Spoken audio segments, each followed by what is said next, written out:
মৰিয়নিৰ হাতী খুনাৰ খেলপথাৰত অৰুণোদয় 3.0 শুভাৰম্ভ। সমগ্ৰ ৰাজ্যৰ লগতে যোৰহাট জিলাৰ মৰিয়নি সমষ্টিৰ খাটি খুনাৰ খেলপথাৰত মুখ্যমন্ত্ৰী হিমন্ত বিশ্ব শৰ্মাই ভাৰ্চুৱেলি অৰুণোদয় 3.0 আঁচনিৰ শুভাৰম্ভণি কৰে। ভাৰ্চুৱেল ভাষণত মুখ্যমন্ত্ৰীগৰাকীয়ে কয় যে ৰেচন কাৰ্ড থাকিলেহে অৰুণোদয় আঁচনি পাব।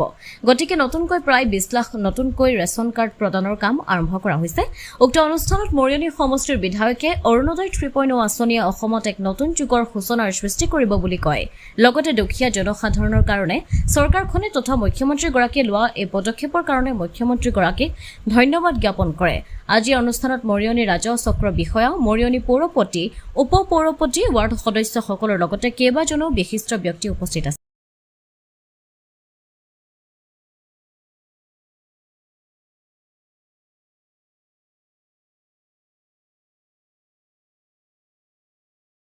আজি সমগ্ৰ ৰাজ্যৰ বাবে এটা ঐতিহাসিক দিন আৰু এইটো এটা হিষ্টৰিক দিন বুলি মই এইটো কাৰণে ক'ব বিচাৰিম।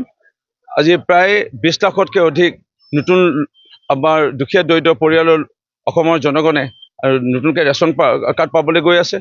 ইয়াৰ লগতে বহু মহিলা বহু আশা সপোন লৈ আছিল যে অৰুণোদয় তেওঁলোকে এদিন নহ'লে এদিন পাম বুলি। আজি অৰুণোদয় 1.0 পিছতে 2.0 সফল সমাপ্তিৰ পিছতে এতিয়া অৰুণোদয় 3.0 আজি শুভাৰম্ভণি কৰিলে।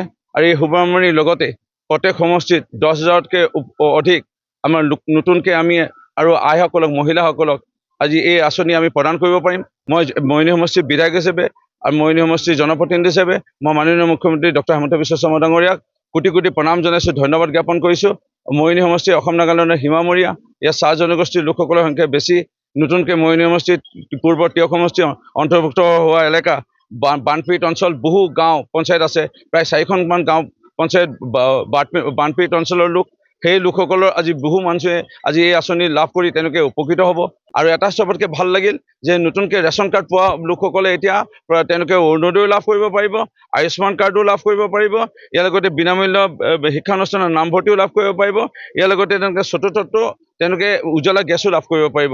এই সমষ্টি মোৰ মৰমৰ ৰাইজৰ মনত আজি পৰিয়ালত হাঁহি বিৰিঙা আছে। সেইকাৰণে মই খুবেই আনন্দিত, সেইকাৰণে মই ঐতিহাসিক এটা হিষ্টৰিক দিন বুলি আজি ক'ব বিচাৰিছোঁ। অমৃত প্ৰবাহ অসমীয়া সাপ্তাহিক কাকতৰ ডিজিটেল সংস্কৰণ অমৃত নিউজ, সত্যৰ সন্ধানত অমৃত নিউজ।